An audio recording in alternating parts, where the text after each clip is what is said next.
दोस्तों ये है सैमसंग का S23 FE। तो इसको मैं 7 दिनों से यूज कर रहा हूं और पूरी हैवी टेस्टिंग करी है इस फोन के साथ। और यहाँ पर हमने चैप्टर्स भी दिए हुए हैं, तो आप जो देखना चाहते हो ना भाई वहां पर स्विच कर सकते हो।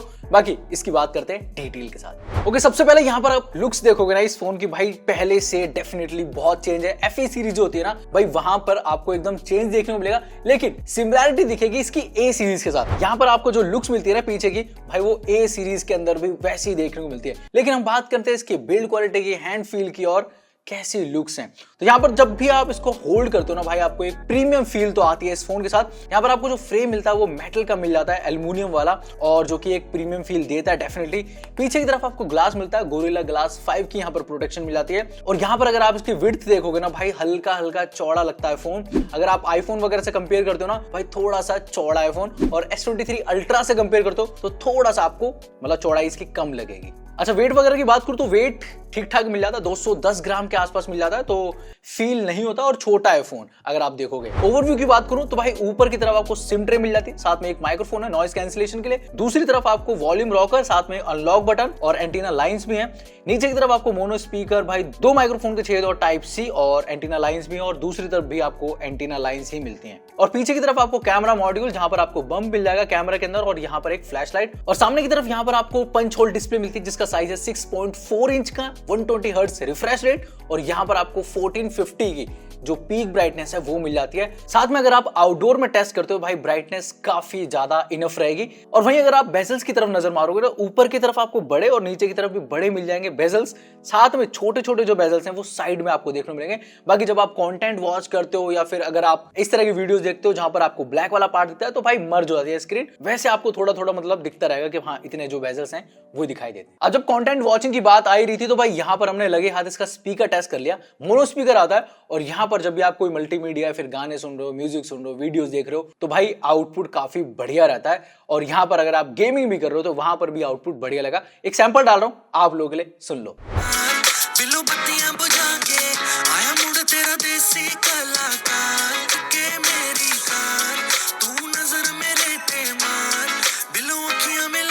तो म्यूजिक आउटपुट आपको क्रिस्प लगेगा, क्लियर लगेगा, इवन यहाँ पर लाउडर भी लगेगा, जैसे कि एक सिंगल स्पीकर आ रहा। और हाँ भाई मैं बोलना चाहूंगा स्पीकर की क्वालिटी बढ़िया है। अब ये ना FE सीरीज है और यहाँ पर भी कम फीचर्स नहीं है। अगर आप अल्ट्रा से कंपेयर करते हो तो भाई यहाँ पर भी आपको IP68 वाली जो वाटर रेटिंग है ना वो इसके अंदर मिल जाती है। तो हल्के फुल्के पानी के छींटे पड़ जाएंगे तो कोई दिक्कत नहीं है।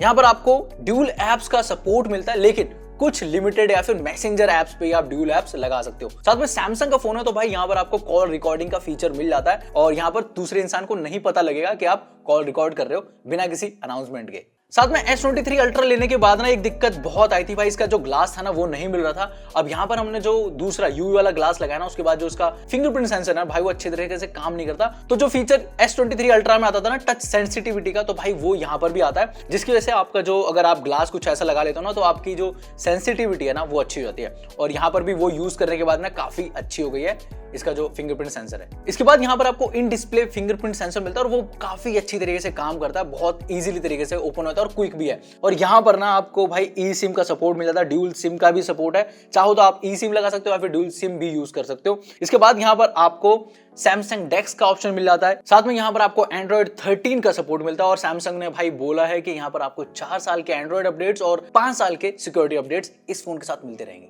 ये फोन सैमसंग के One UI 5.1 पे रन करता है। इस फोन के अंदर आपको Wi-Fi 6 का सपोर्ट मिलेगा, ब्लूटूथ 5.3 का सपोर्ट मिलेगा। तो भाई यहाँ पर आपको 2.4 गीगाहर्ट्ज या फिर अगर आप ड्यूल बैंड पे यूज करो ना, स्पीड काफी बढ़िया आती है यहाँ पर। अब ये सारी बातें तो हो गई भाई ओवरव्यू की, यहाँ पर आपको फीचर्स बताते हैं, लेकिन परफॉर्मेंस कैसी मिलती है और क्या प्रोसेसर उसकी बात करते हैं। तो यहाँ पर सैमसंग ने इस फोन के अंदर भाई Exynos का 2200 जो प्रोसेसर है वो चिपसेट यूज कर रखा है, UFS 3.1, और ये 8GB 256GB के साथ आता है। साथ में LPDDR5 जो रैम है ना वो इसके अंदर यूज कर रखी है। अब यहाँ पर भाई गेमिंग के अंदर हमने टेस्टिंग करी है, इसके एंथुतु स्कोर्स भी टेस्ट करे, उस पर नजर मारते हैं।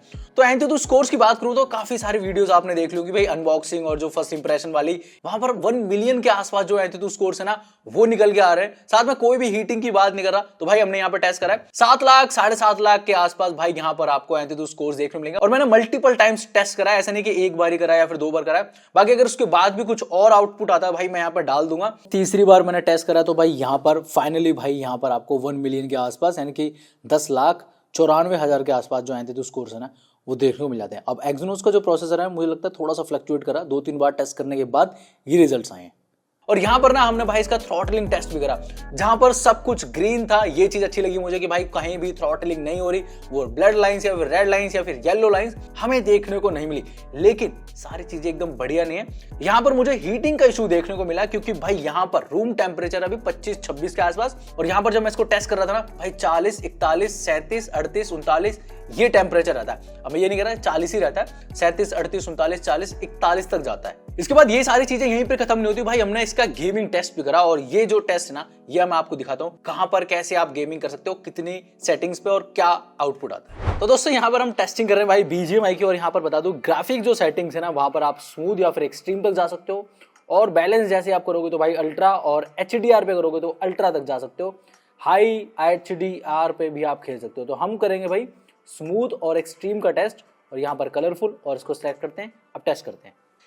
तो दोस्तों यहाँ पर भाई हमने स्टार्ट कर दिया भाई, और 1-2 गन भी ले लिए। उसके बाद मैं यहाँ पर आउटपुट दिखा रहा हूँ। वैसे बता दूं सबसे पहले स्पीकर का आउटपुट चेक करो भाई, बहुत लाउड है, और गेमिंग के अंदर भाई आपको मजा आने वाला, मतलब आपको बिना ईयरफोन्स के भी चलाने में कोई दिक्कत नहीं लगेगी। सेकेंडली भाई यहाँ पर आप देखो ना, स्मूथ और एक्सट्रीम पे हमने कर रखा है, और जायरो अच्छी तरीके से काम कर रहा है, फ्रेम ड्रॉप नहीं हो रहे। साथ में अगर मैं सेटिंग्स दोबारा चेंज करके देखूँ तो हो सकती हूँ, तो मैं एक बार करके देख लेता हूँ अल्ट्रा, और यहाँ पर मैं HDR में जाता हूँ, सिलेक्ट करता हूँ, अगर हो सकती होंगी तो भाई मैं करके देख लेता हूँ। अब स्मूथनेस वैसे तो नहीं है, लेकिन भाई यहाँ पर आपको डिटेलिंग अच्छी मिल जाएगी, लेकिन फ्रेम ड्रॉप नहीं हो रही, ये अच्छी बात है। थोड़ा सा स्मूथनेस कम हुई है, वो ऑब्वियस ही बात है, जब स्मूथ से आप HDR में आओगे तो बस ऐसा आउटपुट आपको देखने मिलेगा। और थोड़ी देर मैं प्ले करके दिखाता हूँ भाई कुछ टेम्परेचर राइज होता है यहाँ पर, नहीं होता, क्योंकि यहाँ पर हमने जब थ्रॉटलिंग करी थी ना इसकी, तो वहाँ पर भाई जो टेम्परेचर था थोड़ा सा राइज कर रहा था। एक्सिनोस का प्रोसेसर यहाँ पर कैसे काम करता है इसकी बात कर लेते हैं, और थोड़ा सा मैं प्ले करके दिखाता हूँ आपको, और टेम्परेचर क्या रहेगा ना वो भी दिखाता हूँ। अभी तो आई थिंक सही है। और यहाँ पर देख रहा हूँ फुट स्टेप की जो आवाज़ है ना वो काफ़ी क्लियर आ रही है, दूसरे बंदे की भी। अब ये नहीं पता लग रहा बंदा है कहाँ, मुझे आ गया ये यहीं कहीं है, हाँ यहीं कहीं है। अच्छा, ज़्यादातर जो लोगों ने रिव्यूज़ दिए ना भाई, सब ने आधी चीज़ें बताई, किसी ने ना गेमिंग टेस्ट करा, ना भाई आए तो स्कोर बताया, ना कुछ चीज़ बताई। यहाँ पर हम सारी चीज़ें बता रहे हैं, तो भाई ऐसा कुछ आउटपुट आपको देखने को मिलेगा। बाकी अगर इतने से मैं हीटिंग का टेस्ट मैं बताऊँ तो मैं आपको दिखाना चाहूँगा कि भाई हीटिंग का जो इशू है यहाँ पर गेमिंग के अंदर तो नहीं लग रहा मुझे, मैं दिखा देता हूँ। अभी यहाँ पर देखोगे तो भाई टेम्परेचर हो रहा है आई थिंक 29, 30, और ये टेबल का टेम्परेचर है। जबकि यहाँ पर अगर आप चेक करोगे तो भाई 34, 35, 33, 33। तो गेमिंग में कोई हीटिंग का इशू नहीं है, लेकिन भाई जब थ्रॉटलिंग कर रहे थे हम तो वहाँ पर इशू देखने को मिला था। अब सैमसंग के जो फोन्स है भाई वो जाने जाते हैं अपने कैमरा डिस्प्ले के लिए और जो आउटपुट मिलता है उसके लिए भी, क्योंकि भाई ये फोन आपको फ्लैगशिप जैसी भाई आउटपुट देता है कैमरा के अंदर भी। तो यहाँ पर बात करते हैं, सामने की तरफ आपको 10 मेगापिक्सल की जो सेल्फी कैमरा वो मिल जाता है, पीछे की तरफ आपको 50 मेगापिक्सल का OIS कैमरा मिल जाता है, 12 मेगापिक्सल का वाइड एंगल कैमरा है, साथ में 8 मेगापिक्सल का आपको टेलीफोटो मिलता है जिसके अंदर आपको 3x जूम का ऑप्शन मिलता है। और एक चीज बता दूं भाई, सैमसंग के इस फोन के अंदर आप 30x तक भी फोटो क्लिक कर सकते हो, और इसके भी हमने सैंपल टेस्ट करें, साथ में अल्ट्रा के साथ भी टेस्ट करें, तो वो जरूर देखना। तो यहां पर हमने काफी सारी फोटोज क्लिक करी हैं, इंडोर के अंदर, आउटडोर के अंदर, लो लाइट कंडीशन में, पोर्ट्रेट के अंदर, वाइड एंगल 2x, और वो कुछ फोटोज इस प्रकार यहां पर आपको देखने को मिल जाएंगी। तो फोटोज काफी शार्प आती हैं, क्लियर आती हैं, क्रिस्प आती हैं, इवन डिटेलिंग भी काफी बढ़िया आपको देखने को मिल जाएगी। इवन लो लाइट के अंदर भी आपको परफॉर्मेंस काफी बढ़िया मिल जाएगी इस कैमरा से। इवन जब हम वाइड एंगल में फोटोज क्लिक करते हैं तो वहां पर जो कलर्स हैं वो बहुत ज्यादा शिफ्ट नहीं होते, हल्का फुल्का आपको जरूर डिफरेंस देखने को मिलेगा, हल्के से कलर जरूर शिफ्ट देखने को मिलेंगे। और इवन यहाँ पर हमने जब 2x में फोटोज क्लिक करी है तो वहां पर जो बैकग्राउंड है, इवन जो वहां पर बोके है या फिर मैं बोलूंगा भाई डिटेलिंग है, वो काफी ज्यादा शार्प आती है इस फोन से। इसके साथ हमने भाई S23 अल्ट्रा से भी कुछ फोटोज क्लिक करी है 30x पर, और भाई यहां पर मैं शॉक रह गया कि S23 अल्ट्रा से अच्छी फोटो निकाल के दी इसने। एक दो फोटो ऐसी थी कि यहां पर मुझे ज्यादा बेटर लगी इस फोन के अंदर। आई डोंट नो भाई यहां पर क्या हो जाता है S23 अल्ट्रा के अंदर, कभी कभी ऐसा लगता है कि 10-20 हजार वाला जो फोन होता है वैसी फोटोज निकालता है। और उसके बाद एक दो फोटोज और क्लिक करी जहां पर S23 अल्ट्रा का जो आउटपुट था ना वो ज्यादा बेटर लगा। अब ये होता रहता है इन दोनों के बीच में। एक दो फोटोज का जो कंपैरिजन है 14 Pro से भी करा है, तो वो आउटपुट यहां पर आप देख पा रहे हो भाई, ऐसा कुछ आउटपुट आता है। दोनों के सेल्फी कैमरा के अंदर और रियर कैमरा के अंदर भी। तो यहाँ पर हमने हैवी टेस्टिंग करी है भाई कैमरास की। अब यहाँ पर बात करते हैं वीडियो रिकॉर्डिंग की। तो यहाँ पर अगर आप देखो भाई 8K का सपोर्ट मिलता है रियर कैमरा से, जहां पर आप 8K 24 FPS तक शूट कर पाओगे। साथ में 4K 60 या फिर 1080p 60 का ऑप्शन मिल जाता है। लेकिन अगर आप वाइड एंगल में शूट करना चाहते हो रियर कैमरा से, वो ऑप्शन नहीं दे रखा 4K या फिर 1080p 60 पे। वो आपको ऑप्शन मिलेगा 1080p 30 FPS पे, और जहां पर भाई मैं कहूंगा वीडियो आउटपुट बहुत सही नहीं आता, तो मुझे भाई वैसा आउटपुट नहीं मिला।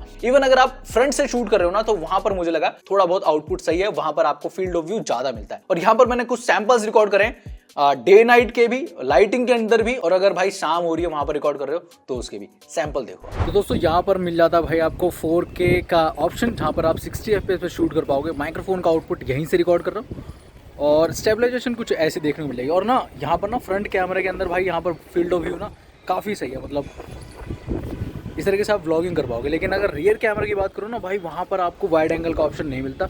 उसका भी फुटेज देख लेते हैं इसके बाद। अब कहने को तो यहाँ पर भाई 4K 60 FPS साथ में 8K 24 FPS का ऑप्शन भी आता है। लेकिन स्टेबलाइजेशन भाई जैसे आप ऑन कर दोगे ना उसके अंदर, तो क्रॉप हो जाती है। लेकिन यहाँ पर मैंने क्रॉप नहीं कर रखा या फिर ऑन नहीं कर रखी, और यहाँ पर कुछ ऐसा आउटपुट मिलेगा। और मुझे लग रहा है कि थोड़ा सा वाइडनेस या फिर वाइड एंगल के अंदर शूट करने का जो ऑप्शन है ना, वो होना चाहिए। बाकी ऐसा कुछ आउटपुट रहेगा। और माइक्रोफोन दोनों बार मैंने इसी कैमरे से रिकॉर्ड करा है। तो ये है इसका पोर्ट्रेट मोड, और यहाँ पर ना 60 FPS का ऑप्शन नहीं आता, और यहाँ पर आप 30 में रिकॉर्ड कर सकते हो, रियर और फ्रंट में दोनों के अंदर। साथ में भाई यहाँ पर कोई F का ऑप्शन नहीं आता, तो मैंने यहाँ पर 4 नंबर को चूज़ कर रखा है, और काफ़ी अच्छी तरीके से ये डिटेक्ट करता है। मतलब बाल देखोगे या फिर कान के पास का एरिया देखोगे ना, जो पीछे से काफ़ी अच्छी तरीके से डिटेक्ट करता है और सेपरेट कर देता है आपके कानों से आपके बैकग्राउंड को। यहाँ पर अगर 60 FPS का ऑप्शन हो जाए ना भाई, सही बता रहा हूँ, चाहे S23 अल्ट्रा की बात करूँ या फिर इस फ़ोन की बात करूँ या फिर आईफोन की बात करूँ, भाई काफ़ी बढ़िया आउटपुट मिल जाएगा। और ऐसा आउटपुट इसके अंदर है। एंड ये है इसका रियर कैमरा, जहाँ पर मैं पोर्ट्रेट से शूट कर रहा हूँ। तो भाई दोनों में डिफरेंस आपको पता लग गया होगा, फ्रंट कैमरा में और रियर कैमरा में कितना डिफरेंस है। और यहाँ पर डिटेक्शन काफ़ी बढ़िया है। मतलब अगर कान से आप देखोगे ना बैकग्राउंड में बाल वगैरह से, भाई यहाँ पर आउटपुट काफ़ी सही लगा मुझे। बस 30 FPS का ऑप्शन आता है, ये थोड़ा सा कम। तो वीडियोस का सैंपल जब भी देते हैं तो सबसे ज़्यादा क्वेश्चन ये पूछते हैं लोग कि वाइड एंगल के अंदर शूट करने का ऑप्शन है या फिर नहीं। तो हाँ, इसके अंदर ऑप्शन आता है, लेकिन आप 60 FPS पे शूट नहीं कर पाओगे। 30 पे ऑप्शन मिलता है, वो भी 1080p 4K के अंदर भी ऑप्शन नहीं है। और ऐसा आउटपुट आपको देखने को मिलेगा वीडियो का।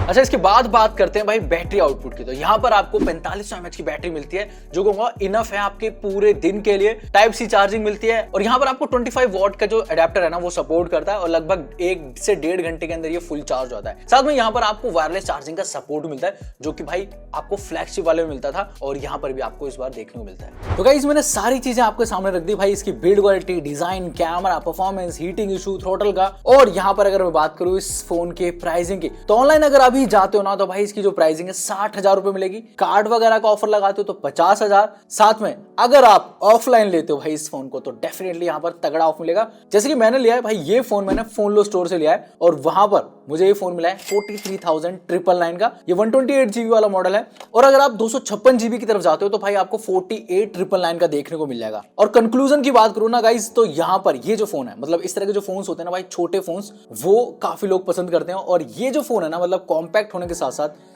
सारी तगड़ी परफॉर्मेंस लेके आता है। चाहे मैं कैमरास की बात करूं, इसकी डिजाइन की बात करूं, गेमिंग एक्सपीरियंस हो गया, या फिर ओवरऑल जो फोन है ना, स्पीकर का आउटपुट, मल्टीमीडिया, डिस्प्ले की क्वालिटी, आई थिंक इस बजट के अंदर one of the best smartphone हो सकता है ये वाला स्मार्टफोन। हालांकि कुछ छोटी मोटी कमियां देखने को मिली, जैसे कि यहाँ पर एंथुतु स्कोर भाई कभी कभी शिफ्ट हो रहा था। साथ में हीटिंग का इशू देखने को मिलेगा, वो एक्सिनोस प्रोसेसर की वजह से। अगर इसके अंदर स्नैपड्रैगन का प्रोसेसर आता है तो भाई डेफिनेटली बोलूंगा वो हीटिंग का इशू भी कंट्रोल हो जाएगा। बाकी ऐसी कोई बड़ी कमी नहीं थी, और मेरे हिसाब से भाई 45,000 रुपए के अंदर one of the best phone है ये वाला। बाकी ये वीडियो यहीं पर खत्म कर रहा हूं, और इस फोन के बारे में भाई सबसे जो बेस्ट पार्ट लगा ना आपको, वो कमेंट बॉक्स में बता सकते हो। बाकी मैं मिलता हूं नेक्स्ट वीडियो के अंदर।